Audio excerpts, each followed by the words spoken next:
চট্টগ্রাম বিশ্ববিদ্যালয়ের রাজনীতি বিজ্ঞান বিভাগের সহযোগী অধ্যাপক এজিএম নিয়াজউদ্দিন, সাথে আছেন সহকর্মী এমদাদুল হক।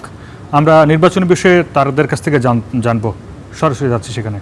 দেখুন, এই যে আজকে প্রতীক বরাদ্দ শেষ হলো, আজকে চট্টগ্রামে একটু প্রাথমিকভাবে তথ্য দিয়ে জানায় যদি আমি শুরু করতে চাই যে চট্টগ্রামে 16টি আসনে মোট 111 জনকে প্রতীক বরাদ্দ দেওয়া হয়েছে এবং তারা প্রতীক পেয়েছেন। এবং এরপরেই আসলে আগামীকাল থেকেই যেহেতু নির্বাচনী প্রচারণা শুরু, একদম বলা যায় যে পুরোদমে নির্বাচনের যে আমেজ সেটি কিন্তু আগামীকালকে থেকে আসলে চট্টগ্রাম সহ সারা দেশের মানুষ পাবেন।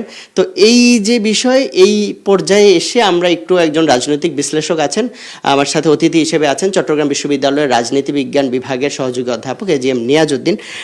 তার কাছে একটু জানতে চাই যে স্যার, আজকে তো প্রতীক বরাদ্দ দেওয়া হয়েছে, আগামীকালকে থেকে আসলে আনুষ্ঠানিকভাবে প্রার্থীরা মাঠে নামবেন। সেক্ষেত্রে এখন পর্যন্ত যদি আমি আপনার কাছে জানতে চাই যে এই যে নির্বাচনের সামগ্রিক পরিবেশ আপনি দেখলেন যে তফসিল ঘোষণার পর থেকে এখন পর্যন্ত আসলে কেমন মনে হয়েছে আপনার? ধন্যবাদ স্টার নিউজকে এবং আপনাদেরকে। আমি যেটা দেখছি এ পর্যন্ত আমাদের যে নির্বাচনী যে তফসিল ঘোষণার পর থেকে যেভাবে প্রার্থীদের এবং আমাদের নির্বাচন কমিশনের যে জায়গা থেকে দায়িত্ব পালন, এটাতে আমি মনে করেছি এটা সন্তোষজনক এবং এখানে একটা ভালো নির্বাচনী পরিবেশ বজায় আছে। প্রার্থীরা তাদের জায়গা থেকে প্রার্থিতা নিয়ে কিছু চ্যালেঞ্জ যেগুলো ছিল সেগুলো মোকাবেলা করে একটা আইনি কাঠামোর মধ্যে সুষ্ঠু নির্বাচনের যে চর্চা স্বাভাবিকভাবে থাকে সেটা আমরা এর মধ্যে দেখতে পেয়েছি। এটা অত্যন্ত আশাব্যঞ্জক। বিভিন্ন জায়গায় প্রার্থিতা নিয়ে নানান রকম ডুয়েল সিটিজেনশিপ নিয়ে সেগুলো সমাধান হয়েছে। অনেক ক্ষেত্রেই আমরা দেখেছি প্রশাসন তৎপর আছে, প্রার্থীদেরকে নানানভাবে কারণ দর্শাও নির্দেশ দিচ্ছে।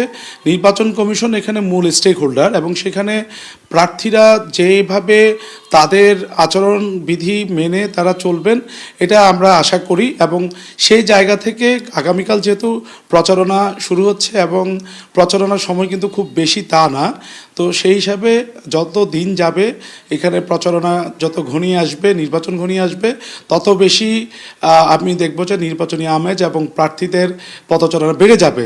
এক্ষেত্রে আমি মনে করি যে এখানে আমাদের এই যে 5ই আগস্ট পরবর্তী নতুন বাংলাদেশের একটা মানুষ স্বপ্ন দেখছে, নতুন গণতান্ত্রিক নির্বাচন, সেখানে আমাদের প্রার্থীদের জায়গা থেকে অনেক করণীয় আছে, নির্বাচন কমিশনের অনেক করণীয় আছে, সবার সম্মিলিত প্রচেষ্টায় ভোটারদের জায়গায় অনেক করণীয় আছে। তারা সচেতনভাবে ভোট দিবে এবং ভোট কেন্দ্রে যেতে হবে কোনো ধরনের ভয়ভীতি ছাড়া।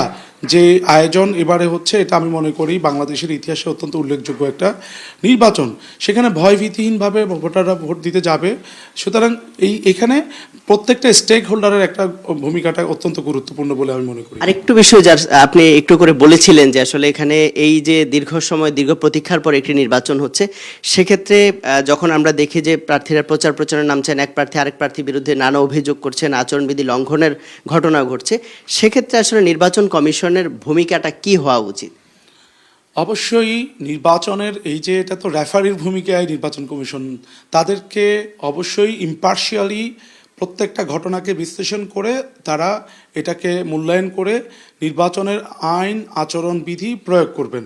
এই ব্যাপারে নির্বাচন কমিশনের দৃঢ়তা অত্যন্ত গুরুত্বপূর্ণ এবং কোনো প্রার্থীর কোন মার্কা নিয়ে ভোট করছে সেটা সে দৃষ্টিতে না থাকে নির্বাচন কমিশন তার জায়গা থেকে এই কাজটুকু করাটা অত্যন্ত জরুরি। আমরা বিভিন্ন ক্ষেত্রে পাল্টা অভিযোগ দেখতে পাই, সেক্ষেত্রে নির্বাচন কমিশন বর্তমান সরকার আমরা জানি যে পরিপূর্ণভাবে নির্বাচন কমিশনকে সমর্থন দিচ্ছে। আইনশৃঙ্খলা বাহিনীর সহযোগিতা থেকে শুরু করে প্রশাসনিক সকল ধরনের সহযোগিতা নির্বাচন কমিশন পাচ্ছে। এখন নির্বাচন কমিশনের যারা দায়িত্বপ্রাপ্ত ব্যক্তি তাদের এখন কর্তব্য হচ্ছে যে এই বিষয়গুলোকে সুচারুরূপে বিশ্লেষণ করে বায়াস না হয়ে সেই জায়গা থেকে সিদ্ধান্তগুলো গ্রহণের মাধ্যমে বিচার বিশ্লেষণের মধ্যে দিয়ে তারা এই কাজটুকু করবে। অনেক ধন্যবাদ স্যার আপনাকে। দর্শক, আমরা কথা বলছিলাম চট্টগ্রাম বিশ্ববিদ্যালয়ের রাজনীতি বিজ্ঞান বিভাগের সহযোগী অধ্যাপক এজিএম নিয়াজউদ্দিন স্যারের সাথে।